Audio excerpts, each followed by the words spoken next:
So you just got your real estate license, you're motivated, excited, and you want to break six figures in your first year, just like we all do. So I broke six figures in my first year, and what I want to do in this video is give you the real honest advice on how to do that. Now, the reason why I'm phrasing it like that is I've seen many other videos on YouTube, and there's a lot of fluff, and there's a lot of sugarcoating, and there's a lot of saying stuff that I know people didn't actually do. So in this video, I'm going to give it to you straight. I'm going to tell you what you might not want to hear, but what you need to hear. And I can tell you with confidence that if you do follow what I'm going to talk to you about in this video, you will likely be one of the very few that does break six figures in your first year. So what I'm going to do is break these 5 things down for you and give explanations as to why I'm talking about them so that you can be the one that dominates in your first year. What's up, guys? It's Mike Sherrard. Welcome back to another video. I'm super excited about this one because I want to see you win. It's really exciting to see somebody come into the industry with fire, with passion, with hunger, and to actually succeed, because we know the statistics are something like 87% of agents fail within their first few years of real estate, and many of which don't get to that six-figure level, which is why they continue to struggle and they only do a few deals and they can't afford to live and then they fail.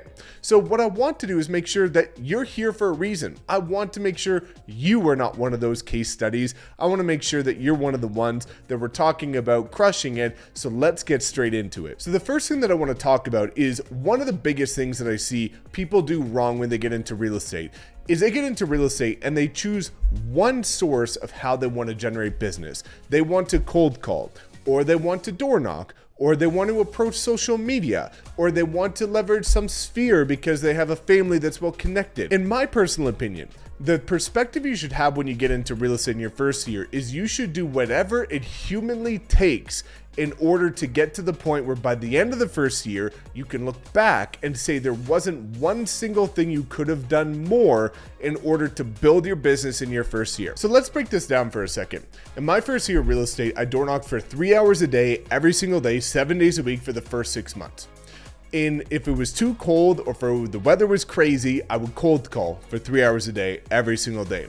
I ran Facebook ads every single day for my entire first year. I put out YouTube videos once a week for my entire first year. I went to networking events at least once a week for my entire first year. And I hosted networking events every single month for my first year. And what I did is, among many other things, I wanted to make sure that there wasn't one single thing that I was not doing to move the needle and build momentum. But one of the things that I see when I talk to agents that are in their second year and look back in their first year and they didn't even get close to six figures is you ask them what they did, and they did like one or tried one or two things. You need to look at the fact that this is building a business and you need to do what it takes, because deals just don't fall out of the sky. You need to do everything to build momentum. Now, number 2 was creating a unique value proposition. This is one that's a bit interesting, but again, something that not many people think about, which is you need to find a way to stand out. The question or the litmus test that I urge you to think about is that if you right now were going up against a listing presentation against the number one agent, not a decent agent, the number one agent in your market, what would you say to a seller in order to get you to work with them versus the number one person in your market? And it can't be, well, I love working with people, I love helping people so much, I care so much about people. You have to have a tactical, real world example of what you do differently in order to win against somebody that does hundreds of deals a year. So for me, when I came in, I decided to go all in on leveraging modern tech, social media, Facebook ads, video marketing, drone footage back in 2017 when it was new. I was doing everything I could to say, I'm going to bring young, ambitious hunger and pair it with modern strategies to give you more exposure in order to hopefully get your home sold for more money in less time by getting in front of people that wouldn't just be on the MLS or working with an agent. But you need to look at what is your unique value proposition so that you actually have a way to differentiate yourself from the thousands of other agents in your market. Because if you can't clearly define that, there is no real reason people should choose you over any other agent aside from you being a great person. So identify that, and that's going to give you a really unique unique way to win over other agents in listing presentations. Number 3 was probably the most biggest and impactful thing that I did in order to build a 6-figure real estate business in my first year, which was having a very clearly defined schedule and being hyper consistent. Consistency is one of the most important things in any business, let alone real estate, but where most struggle because you have to do a lot of the not so fun things relentlessly, consistently for months on end in order to get to the point where one day you can do the fun things that you enjoy more often. But what happens is a lot of people don't have a good schedule to the point where they're not self-accountable, because a lot of people come from either school or they come from the corporate world, both of which, whether you have a teacher or if you have a boss, you have accountability partners. And when you have somebody that holds you accountable, where there's repercussions if you don't do certain things, that makes you do what you need to do in order to get the test passed, the assignment done, your job finished, whatever you're doing at your corporate job. But in real estate, you are your own boss. So if you don't cold call, nothing happens. If you don't door knock, nothing happens. If you don't run Facebook ads or put out videos, nothing happens. Except after months of not doing any deals, you can't afford to pay the bills. So the repercussions are not immediate, but they are much more substantial because you will fail. So you really need to look at what are you doing on a daily basis to continue to build momentum, and are you consistently executing things based on being self-accountable and knowing what you need to do in order to get to the next figure. Number 4 was focusing on developing skills. This is a really interesting one, and this kind of goes back to doing whatever it takes in order to build your business in your first year.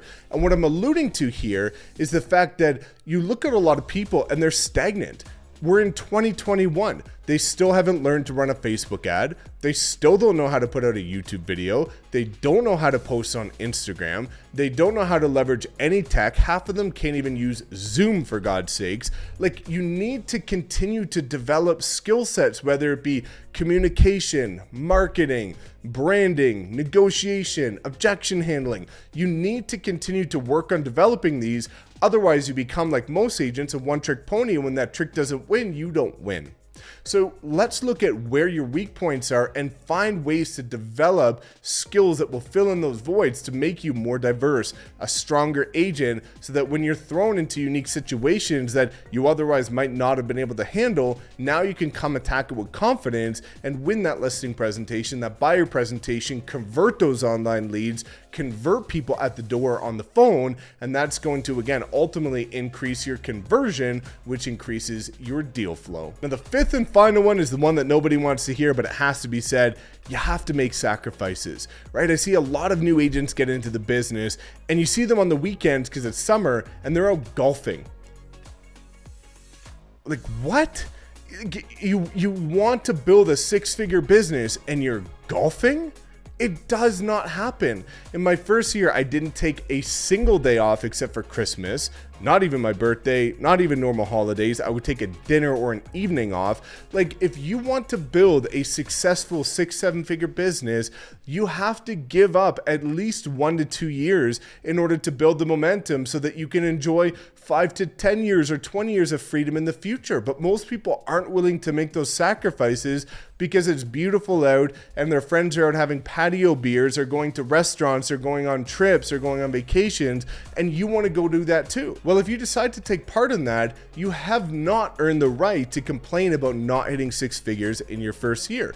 You need to buckle down, do what it takes, make the sacrifices, because this is a business where it's short-term pain for long-term gain. Yes, you take a year or 2 off in order to build your business, but now you can have the lifestyle of your dreams in the future for you, your family, your friends, and everything else. But you have to do that. So again, those are the 5 things that honestly made a world of a difference in my first year, allowed me to build momentum. And now a few years later, I make multiple 7 figures, and I can tell you, every single thing I did in the beginning was worth all of it. So if you're going through the motions, if you feel like it's not going to work out, but you're putting in the effort doing the things that I'm saying, I want to be living, breathing proof to tell you that it will work out. So if you have any other questions about building momentum in your first year, just drop a comment below, because I do look and respond to all of the comments. So thanks so much for tuning in. As always, please make sure to like, comment, subscribe, and we will see you next time.